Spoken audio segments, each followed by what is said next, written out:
Hello, good morning students. कल हम acceleration पढ़ रहे थे और आज हम उसी टॉपिक को आगे लेके चलेंगे। तो कल हमने कुछ क्वेश्चंस किए थे जिसमें हमने पोजीशन वेक्टर को एक्सेलरेशन वेक्टर में लिखा था और फिर एक्सेलरेशन वेक्टर को वापस पोजीशन वेक्टर में लिखने की कोशिश की थी। और उसके बाद कुछ एक्सेलरेशन से रिलेटेड चीज़ें हमने पढ़ी थी। मैंने आपको बताया था कि अगर वेलोसिटी ज़ीरो हो किसी पर्टिकुलर इंटरवल ऑफ टाइम के लिए तो एक्सेलरेशन पक्का ज़ीरो होती है। बट अगर वेलोसिटी ज़ीरो है किसी स्मॉल इंस्टेंट के लिए, छोटे से इंस्टेंट के लिए, तो एक्सेलरेशन ज़ीरो नहीं हो सकती। ये हमेशा सही नहीं है। ठीक है, एक्सेलरेशन ज़ीरो हो भी सकती है, नहीं भी हो सकती। फिर मैंने आपको एक एग्जांपल बताई थी कि अगर आप किसी चीज़ को ऊपर ऐसे फेंकते हो तो एक टॉप पॉइंट पे जाके वो चीज़ रुक जाती है, फिर वो नीचे आना स्टार्ट करती है। जब वो नीचे आना स्टार्ट करती है तो मतलब जिस पॉइंट पे वो रुकती है उस जगह पे उसकी वेलोसिटी ज़ीरो होती है, बट उसकी एक्सेलरेशन ज़ीरो नहीं होती। और स्ट्रेट लाइन में अगर कोई चीज़ पलटी मारती है, ऐसे टर्न करती है, तो उसकी वेलोसिटी एक बार पक्का ज़ीरो होती है। ठीक है, ये स्ट्रेट लाइन की बात करता हूँ। जब ऐसे स्ट्रेट लाइन में नहीं चलती, कर्ड पाथ में चलती हैं चीज़ें, तो वो टर्न तो करती हैं बट उनको अपनी वेलोसिटी ज़ीरो करने की ज़रूरत नहीं पड़ती। उनके पास वेलोसिटी नेट रहती है कुछ ना कुछ। ठीक है, तो आज हम एक्सेलरेशन को ही आगे बढ़ाते हैं। हमने कल पढ़ा that acceleration vector a vector is equal to d v vector upon d t, d v upon d t. तो ये मेरे पास एक्सेलरेशन है। ठीक है भाई, ये चीज़ है मेरे पास, rate of change of velocity कहते हैं इसको, rate of change of velocity, change of velocity. और अगर मेरे पास कुछ ऐसा आ जाए D V modulus by D T, that is rate of change of speed होगी ना, ये तो स्पीड है। ऐसे लिखते हैं, अगर ये लिखा है तो ये वेलोसिटी है, और अगर ऐसे लिखते हैं तो ये मेरे पास स्पीड है। तो rate of change of speed क्या होती है इसको देखते हैं, rate of change of speed. इसको समझने के लिए हम कुछ और पहले करते हैं ताकि इसकी हमें समझ आ जाए। मान लीजिए कि कोई बॉडी है, कोई पार्टिकल है, उसकी एक्सेलरेशन इधर है ए वेक्टर, और उसकी वेलोसिटी है जो, वो वेलोसिटी इधर है। ये एंगल मान लीजिए थीटा है और ये वेलोसिटी वेक्टर है वी। मैंने आपको कल बताया था जब ऐसी चीज़ें होती हैं तो ये जो मेरा पार्टिकल है वो कैसा पाथ लेता है, पैराबोलिक। कल बताया था ना मैंने, अगर ये दोनों वेक्टर्स एक ही एंगल पे हो, या पैरेलल हो या एंटी पैरेलल हो, तो स्ट्रेट लाइन पाथ लेता है, अदरवाइज वो पैराबोलिक पाथ लेता है। वो क्यों लेता है पैराबोलिक पाथ, इसको समझते हैं। अब वो वेक्टर वाली चीज़ जो हमने पढ़ी थी वो अपना रोल प्ले करेगी और आपको उसकी समझ आनी चाहिए। मैं कंपोनेंट कर रहा हूँ ए के, याद कीजिए मैंने आपको कंपोनेंट लेने बताए थे। जैसे ये ए वेक्टर है तो ए वेक्टर का एक कंपोनेंट इधर आ जाएगा, that will be A cos theta, और इसका एक कंपोनेंट इधर परपेंडिकुलर आ जाएगा, that will be A sine theta. याद करो, अगर आपको ये कंपोनेंट नहीं लेने आते तो फिर ये मुश्किल हो जाएगा समझना इसको। तो अगर नहीं लेने आते तो आप मेरे को बताइए, फिर भी मैं चलो एक बार समझा देता हूँ कि कंपोनेंट कैसे करते हैं। जैसे मान लीजिए मेरे पास ऐसे, मैं ट्राइंगल ले लेता हूँ, एक राइट एंगल ट्राइंगल, और ये एंगल थीटा है मान लीजिए, और ये एफ है, और ये ए है, और ये बी है। तो what is sine theta, sine theta है मेरे पास, साइन थीटा होता है opposite by hypotenuse, a by f. This implies a is equal to f sine theta. ऐसे ही कॉस थीटा की बात करें तो कॉस थीटा होता है adjacent by hypotenuse, b by f. This implies b is equal to f cos theta. तो अगर ये मैं वेक्टर मैंने जोड़े हैं, ऐसे वेक्टर्स जोड़े हैं, तो मैं इस वेक्टर ए को उठा के यहाँ पे रख सकता हूँ। तो मैं, ये मेरा मान लीजिए बी वेक्टर हो गया, ये बी वेक्टर हो गया, और ये मेरा एफ वेक्टर है इसी डायरेक्शन में, एफ वेक्टर। तो ए वेक्टर को मैं यहाँ पे रख सकता हूँ, ऐसे ये ए वेक्टर आ गया, तो ये बी वेक्टर आ गया, ये एंगल थीटा है, तो ये b is equal to f cos theta के बराबर है, यहाँ पे हमने प्रूव किया है, और a is equal to f sine theta के बराबर है। ठीक है, तो मैंने बेसिकली f के दो कंपोनेंट कर लिए, एक इस डायरेक्शन में जिसके साथ एंगल बनता है वो कॉस थीटा होता है, और जो उससे परपेंडिकुलर होता है ये, वो साइन थीटा होता है। ऐसे ही ये ए वेक्टर था, ए का ए कंपोनेंट इधर आ गया, ए कॉस थीटा, और यहाँ से जो 90 डिग्री पे एंगल आता है वो ए साइन थीटा आ गया। ठीक है। ये जो ए साइन थीटा है इसे हम बोलते हैं ए परपेंडिकुलर, इसको ए परपेंडिकुलर बोलते हैं। और इसको हम बोलते हैं ए पैरेलल। ए पैरेलल मतलब एक्सेलरेशन का वो कंपोनेंट जो वेलोसिटी के पैरेलल है। तो ये ए परपेंडिकुलर ये क्या करता है, पहले तो ये देखते हैं। ये देखिए ए कॉस थीटा है जो, वो क्या करता है, वो चेंज इन स्पीड करता है। चेंज इन स्पीड, वो स्पीड में चेंज लाएगा क्योंकि वो वेलोसिटी की डायरेक्शन में है, तो वो स्पीड में चेंज लाके आता है। और ये जो ए टी है, ये क्या कंपोनेंट, ये क्या करेगा, this will change its direction, change the direction, वो डायरेक्शन में चेंज लेके आता है। तो ये आ गया चेंज इन स्पीड, हमें चेंज इन स्पीड ही चाहिए थी। तो जब मैं ऐसे लिखता हूँ कभी कि डी वी वैक्टर, ये जो मैं बोल रहा हूँ ये सब कुछ आप लिख लेना अपनी भाषा में, d v vector upon d t is change in speed, change in speed. और चेंज इन स्पीड कौन लेके आता है, ए पैरेलल या ए कॉस थीटा। तो जब भी आपके पास ये आ जाए D v vector upon d t, तो आपको ये ए कॉस थीटा फाइंड करने के लिए बोल रहे हैं बेसिकली वो। ठीक है भाई, ये चीज़ समझ आ गई हमें, that a vector is equal to d v vector upon d t. और हमारे पास ये भी चीज़ पता चल गई चेंज इन स्पीड। तो जो ए वैक्टर है, कंप्लीट ए वैक्टर, वो क्या होता है, वो होता है, देखिए मान लीजिए कि एक ए पैरेलल है, ए परपेंडिकुलर है, ये दो वेक्टर्स हमें गिवन है, तो इनका रिजल्टेंट फाइंड करना है, तो यही आएगा ना वापस। जैसे ए और बी है, इन दोनों का रिजल्टेंट एफ आएगा, तो ये जो ए वेक्टर है वो इन दोनों का रिजल्टेंट होगा। रिजल्टेंट हम कैसे निकालते हैं दो वेक्टर का, ए पैरेलल होल स्क्वायर प्लस ए परपेंडिकुलर होल स्क्वायर प्लस 2 ए पैरेलल इंटू ए परपेंडिकुलर इंटू कॉस थीटा। और दोनों के अंदर एंगल कितना है, 90 डिग्री, तो ये हट जाएगा। तो ए परपेंडिकुलर क्या आ जाएगा, सॉरी ए वेक्टर क्या आ जाएगा, सिंपली ए पैरेलल होल स्क्वायर प्लस ए परपेंडिकुलर होल स्क्वायर। तो ये हम ऐसे नेट एक्सेलरेशन निकाल लेते हैं अगर आपको ये दोनों चीज़ें पता हो तो। ठीक है, तो ये मेरे पास क्या आ गया, नेट एक्सेलरेशन। तो मैं दोबारा फिर लिखता हूँ नेट एक्सेलरेशन ए वेक्टर को हम ऐसे लिखते हैं d v vector upon d t. और इसको आप मॉडुलस के अंदर भी लिख लेते हो कई बार, क्योंकि हमें अगर हम सिर्फ इसके मैग्नीट्यूड की बात करें तो ऐसे एक्सेलरेशन का मैग्नीट्यूड। तो ये मेरे पास आ गई net acceleration, acceleration, net acceleration.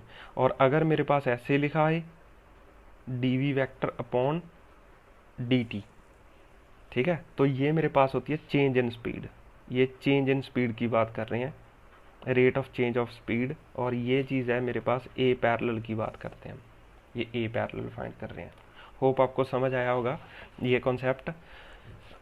आगे चलते हैं, क्वेश्चन करते हैं हम इस पे। If v vector is equals to 2i cap plus 3j cap and a vector is equals to i cap plus j cap. A vector ये है और वी वैक्टर मेरे पास ये है, ठीक है। तो आपको पूछा जाए फाइंड ए टी या ए टेंजेंशियल, या इसे हम बोलते हैं ए पैरेलल, ठीक है। ए टेंजेंशियल या ए,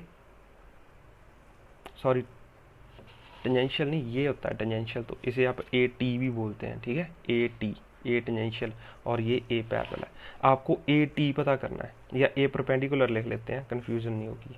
ए परपेंडिकुलर पता करना है, find a perpendicular and d v vector by D t, और ये चीज़ पता करनी है दोनों। तो पहले तो आपको पता होना चाहिए कि आप फाइंड क्या करना चाहते हो। एक तो ये ए परपेंडिकुलर पता कर रहे हो, ठीक है, ये वाला ए साइन थीटा वाली टर्म, और एक d v vector by D t, ये नेट एक्सेलरेशन पता कर रहे हो, ठीक है। तो इसका सोल्यूशन करते हैं। देखिए, मान लीजिए, इसको मैं करने से पहले मैं आपको एक चीज़ और समझाता हूँ। जैसे मान लीजिए ये मेरी वेलोसिटी है, और इसको मैं बी वेक्टर से लिख देता हूँ, और ये मेरा एक्सेलरेशन है, और ये मैं ए वेक्टर से लिखता हूँ, और ये एंगल है थीटा दोनों के बीच। तो मैं इनका डॉट प्रोडक्ट लेना चाहता हूँ। मेरे पास आ गया A vector dot B vector is equals to A modulus B modulus cos theta. तो देखिए इसका इधर कंपोनेंट होगा जो that is A cos theta, वो इधर आ जाएगा ए कॉस थीटा, तो ये A modulus A cos theta ये चीज़ आ गई मेरे पास। तो मैं ए कॉस थीटा लिखने के लिए क्या करूँगा, ए वेक्टर डॉट बी वेक्टर। याद कीजिए ऐसा क्वेश्चन हमने वेक्टर की असाइनमेंट में भी एक सॉल्व किया था, और ये आ जाएगा मेरे पास बी मॉडुलस। तो ये मेरे पास क्या आ गया, ए मॉडुलस कॉस थीटा। ऐसे ही यहाँ पे है, देखिए मेरे पास वी वेक्टर और ए वेक्टर गिवन है। अगर मेरे को ए पैरेलल निकालना है तो मेरे को ए कॉस थीटा चाहिए ना। सपोज ये मेरे पास वी वेक्टर है और ये सपोज मेरे पास ए वेक्टर है, तो हमें ए पैरेलल निकालना है। ए पैरेलल पहले, क्योंकि ए टी तो तभी निकलेगा ना अगर मेरे पास ए पैरेलल आएगा। तो ए पैरेलल का मतलब है ए कॉस थीटा ये निकालना, और ये ए कॉस थीटा मैं इस फॉर्मूला से निकाल सकता हूँ ऐसे। फॉर्मूला क्या मतलब, बेसिकली नॉलेज ही है जो हमें वेक्टर की है, तो ये चीज़ आ गई। तो मैं लिखूंगा दोनों का डॉट प्रोडक्ट, ऐसे करने के लिए A vector dot V vector divided by ये एक्सेलरेशन है तो जो वेलोसिटी है वेलोसिटी वेक्टर का मॉडुलस ऐसे। तो ये मेरे पास ए वेक्टर कॉस थीटा आ जाएगा, ए मॉडुलस कॉस थीटा आ जाएगा। तो दोनों का डॉट प्रोडक्ट किया तो कितना आ गया, 2 + 3 5, ये आ जाएगा ना 2, ये आई कैप डॉट आई कैप तो आ गया 2 and 3 I cap J cap, तो ये मेरे पास आ जाएगा टोटल, इसको मल्टीप्लाई करने पे 5। ये डॉट प्रोडक्ट तो करना आता होगा आपको। और वी वेक्टर का मॉडुलस, तो वी वेक्टर का मॉडुलस है जो वो कितना आ जाएगा, वो आ जाएगा √4 + 9 दैट इज इक्वल टू √13। ये मॉडुलस लेना आता ना 2 square + 3 square under the root, तो आ गया √13। ये क्या आ गया मेरे पास, ये आ गया ए कॉस थीटा, या इसे हम ए पैरेलल भी लिख सकते हैं। ठीक है भाई, ए पैरेलल आ गया। अब हमें ए परपेंडिकुलर फाइंड करना है। हमें पता है that a vector modulus of a vector is equal to A perpendicular whole square plus a parallel whole square under the root. तो स्क्वायरिंग बोथ साइड्स, इसका पहले मॉडुलस ले लेते हैं, ए वेक्टर का मॉडुलस, तो वो कितना आ जाएगा मेरे पास यहाँ से, that is equal to 1 square plus 1 square that is equal to √2। तो यहाँ पे स्क्वायरिंग बोथ साइड्स करेंगे, इसको मैं पहले ऐसे लिख लेता हूँ ये, और ए परपेंडिकुलर स्क्वायर पता नहीं है, इसका स्क्वायर करेंगे तो ये आ जाएगा 25/13। तो स्क्वायरिंग बोथ साइड्स करेंगे तो मेरे पास this implies 2 is equal to A perpendicular whole square plus 25/13 ये आ जाएगा। तो 2 में से इसको सब्ट्रैक्ट करेंगे तो ए परपेंडिकुलर स्क्वायर कितना आ जाएगा, 26 - 25 1/13। This implies a perpendicular is equal to 1/√13 ये आ गया। तो ऐसे ए परपेंडिकुलर आ गया। अब ए dv/dv वेक्टर ये मेरे पास निकालना है, ठीक है। तो इसका मॉडुलस लेना था, तो ये मेरे पास कितना आ गया, √2। तो मैं इस पे फाइनल आंसर लिख देता हूँ यहाँ पे। तो फाइनल आंसर है मेरे पास ए परपेंडिकुलर है जो मेरे पास वो आया 1/√13। ए पैरेलल जो मैंने निकाला था वो आया था 3/√13, सॉरी 5/√13। और जो ए वेक्टर का मॉडुलस आया वो मेरे पास, वो तो ए नेट है, तो वो कितना आ गया मेरे पास, वो है मेरे पास √2, वो है मेरे पास √2। और अगर आपको ऐसे बोला जाता कि फाइंड दिस, ऐसे ऐसे भी लिख सकते हैं या इसके ऊपर एक और लगा सकते हैं। तो इसका मतलब बेसिकली सिंपली क्या होता है, ए पैरेलल, और ए पैरेलल कितना है, ए पैरेलल है 5/√13। तो मैंने आपको सारी चीज़ें इसमें इस क्वेश्चन में निकालनी सिखाई हैं कि आपके पास एक वी वेक्टर है, एक ए वेक्टर है, तो आपको वहाँ से ए परपेंडिकुलर, ए पैरेलल, ए नेट सब कुछ निकालना आना चाहिए। ठीक है, होप आपको समझ आया होगा। आगे चलते हैं। इसके बाद है हमारे पास कन्वर्जन्स। ठीक है ये इसके एक्सरेशन के क्वेश्चन आपको और मिल जाएंगे अपनी असाइनमेंट में। अभी हम करेंगे कन्वर्जन्स। तो ये इंपॉर्टेंट चीज़ें हैं बहुत। अगर ये कन्वर्जन आ गई आपको तो समझ लीजिए कि काइनेमेटिक्स चैप्टर आपने समझ लिया। तो कन्वर्जन्स, जैसे मेरे पास कन्वर्जेंस क्या होती है, मैं पहले आपको एक क्वेश्चन करके दिखाता हूँ। मान लीजिए गिवन हमारे पास है, अब देखिए मेरे पास है, जैसे मेरे पास पोजीशन वेक्टर है, position vector is equal to 5t² plus 2t, ऐसी चीज़ है। इसको एक बार डिफ्रेंशिएट करूंगा तो मेरे पास वेलोसिटी वेक्टर आ जाएगा। वेलोसिटी वेक्टर कितना आ जाएगा, 10t प्लस 2। और एक बार फिर डिफ्रेंशिएट किया तो मेरे पास एक्सेलरेशन वेक्टर आ जाएगा, तो वो कितना आ जाएगा, 10। ठीक है भाई, ये आ गया। अब अगर मेरे को एक्सेलरेशन से वापस इधर जाना है तो एक बार इंटीग्रेट करना पड़ेगा, और एक बार फिर ऊपर जाना है तो एक बार फिर इंटीग्रेट करना पड़ेगा। ये तो आसान है क्योंकि आर और टी का रिलेशन है, और हमें पता है d r vector by d t क्या होता है, वेलोसिटी, और d v vector by d t क्या होता है, एक्सेलरेशन। बट जरूरी थोड़ी है कि हर बार आपको ये टी की टर्म में ही सब कुछ मिले, आपको एक्स की टर्म में भी मिल सकता है।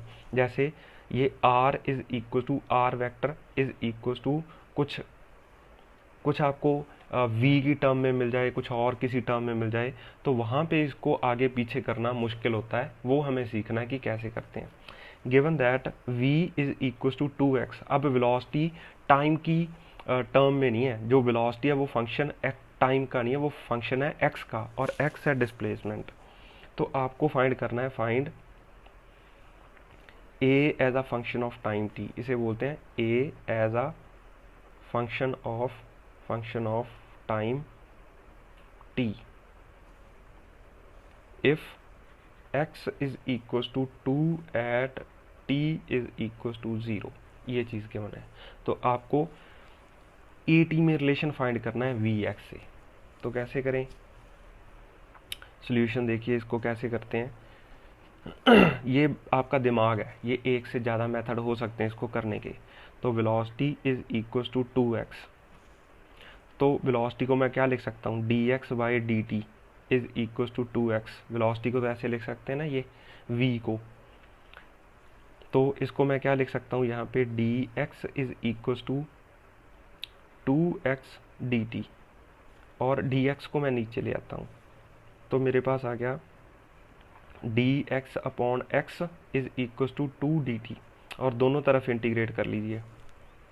और time t is equal to 0 पे x की वैल्यू क्या थी, 2, और जब टाइम t हो गया उस वक्त x की वैल्यू मैं x ले लेता हूँ कुछ भी, तो इसको इंटीग्रेट करेंगे। 1/x की इंटीग्रेशन क्या आती है, लॉग नेचुरल, तो दिस इम्प्लाइज इसकी इंटीग्रेशन आ जाएगी लॉग नेचुरल x, और इस पे हम लिमिट पुट करेंगे 2 और x, और 2t dt की डिफ्रेंसिएशन करेंगे तो 2t आ जाएगा, तो इस पे लिमिट पुट करेंगे 0 to t, तो log natural x divided by 2, ये इसको मैं ऐसे भी लिख सकता हूँ ना, log natural x minus log natural 2, तो ये चीज़ लॉग नेचुरल x बाई 2 ऐसे लिख सकते हैं, इसीलिए मैंने इनको डायरेक्ट लिख दिया।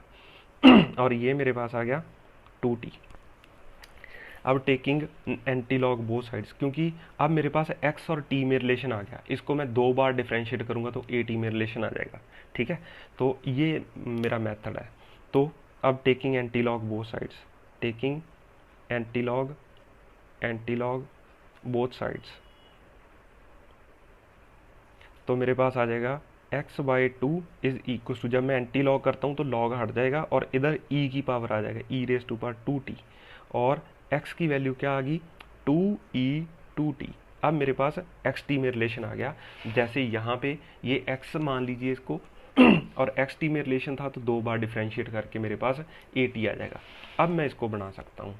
ठीक है, ये अभी पहला क्वेश्चन कर रहे हैं, आपको टफ लग सकता है, हो सकता है आपको समझ भी ना आए, बट ये रियल काइनेमेटिक्स की वो जो कह सकते हैं बैकबोन है, वो चीज़ है ये। और इसको एक बार डिफ्रेंशिएट किया तो ये मेरे पास dx बाई डी टी, मेरे पास क्या आ जाएगा, v as a function of time t, तो इसको डिफ्रेंशिएट किया तो 2 into e raise to power 2t, इसकी डिफ्रेंशिएशन तो सेम ही रहती है, ई रेस टू पावर 2t, और 2t की डिफ्रेंशिएशन 2 आ जाएगा, तो ये आ जाएगा 4 ई रेस टू पावर 2t। देखिए वेलोसिटी और t में रिलेशन आ गया, यहाँ पे एक बार डिफ्रेंशिएट और करेंगे तो मेरे पास आ जाएगा d v upon d t is equal to a acceleration. तो इसको एक बार डिफ्रेंशिएट किया तो मेरे पास आ जाएगा 4 ई रेस टू पावर 2t, तो एज इट इज़ आ जाएगा, और 2t की डिफ्रेंशिएशन करेंगे तो 2 आ गया, तो 8 ई 2t। तो acceleration is equal to 8e⁻²t। ये मेरे पास आंसर आ गया। ठीक है, देख लीजिए इसको एक बार फिर। ये था मेरे पास v as a function of time, ये v as a function of x था मेरे पास, आपको a as a function of time t। ये आपको आगे पीछे ये करना आना चाहिए। ठीक है, तो ये रियल काइनेमेटिक्स है। एक क्वेश्चन और करते हैं हम, आपको और समझ आएगा। ये इसको ना देखिए आप एक बार और खुद करने की कोशिश कीजिए। ये प्रैक्टिस से आएंगे, घबराने की ज़रूरत नहीं है। ये मुझे लगता है आपको टफ लगेगा, बट अगर आप इसको प्रैक्टिस करेंगे तो आ जाएगा। आपके पास मान लीजिए गिवन है x is equal to t² plus 2t+1। आसान है ये। Find v as a function of x। v और x में रिलेशन चाहिए, x और t में रिलेशन गिवन है आपको। तो ये आप इसको खुद ट्राई कीजिए और फिर इसका सोल्यूशन देखिए। तो देखिए v और x में रिलेशन चाहिए, तो what is v? v is equal to dx/dt। तो अगर मैं इस टर्म को डिफ्रेंशिएट करूंगा तो मेरे पास v आ जाएगी। तो मेरे पास आ गया 2t प्लस 2। इसको डिफ्रेंशिएट किया तो ये आ गया। तो यहाँ से मैं t in terms of v निकाल लूँगा, तो v-2/2 that is equal to t। वो मेरे पास t आ गया। अब मैं इस t को सब्सटीट्यूट कर दूंगा इस इक्वेशन में, तो मेरे पास x और v का रिलेशन आ जाएगा। ठीक है, सिंपली। तो मेरे पास x और t² करूँगा तो v-2/2 whole square plus 2 into t की जगह v-2/2 प्लस 1 ये आ जाएगा। तो इसको हम सॉल्व करेंगे तो आ गया x इज इक्वल टू,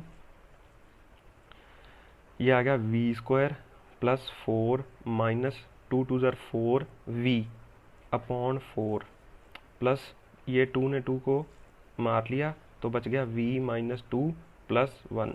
तो ये 4 मैं इधर मल्टीप्लाई कर दूंगा तो 4x is equal to v² plus 4 minus 4v plus 4v minus 8 plus 4। ठीक है, एलसीएम ले लिया मैंने, तो ये दोनों कट गए। तो ये 4 और 8 ये भी कट गए। तो मेरे पास क्या बचा? v is equal to 2√x ये आ गया। ठीक है, तो ऐसे हम इसको आगे पीछे करके सॉल्व करते हैं। मैं आपको एक क्वेश्चन देता हूँ, आप इसको खुद ट्राई करके और मेरे को सोल्यूशन भेजना है इसका। ठीक है, और मैं असाइनमेंट भी अपलोड कर दूंगा आज, और वो भी आप सॉल्व करके देखना। ठीक है, तो मैं आपको एक क्वेश्चन देता हूँ प्रैक्टिस के लिए, आप उसका सोल्यूशन देना मेरे को। तो क्वेश्चन है, ये क्वेश्चन है, इसका सोल्यूशन देना। a is equal to v², नहीं ये होगा नहीं आपसे, और देता हूँ a is equal to 2x। ये भी नहीं कर, मैं ही करता हूँ इसको। मैं एक क्वेश्चन और करता हूँ। जैसे हमारे पास क्वेश्चन है, नई चीज़ सिखा रहा हूँ आपको।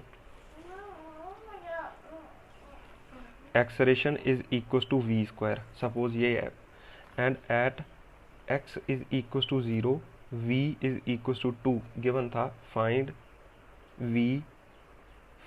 vx।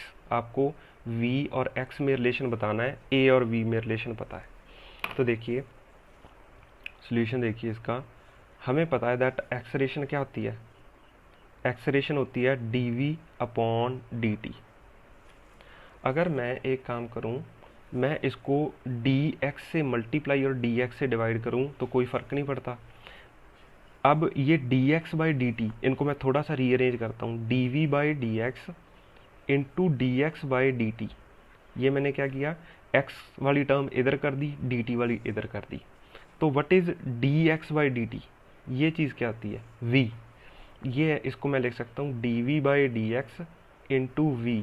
ये मेरे पास एक्सलेरेशन आ गया। तो आज से एक्सलेरेशन का दो रिलेशन है मेरे पास, एक तो है dv/dt और एक्सलेरेशन का दूसरा रिलेशन है v dv/dx। अब मेरे पास एक्सेलरेशन गिवन है वी स्क्वायर, तो एक्सेलरेशन को मैं क्या लिख सकता हूँ, v d v by d x. तो ये मेरे पास वी स्क्वायर आ गया।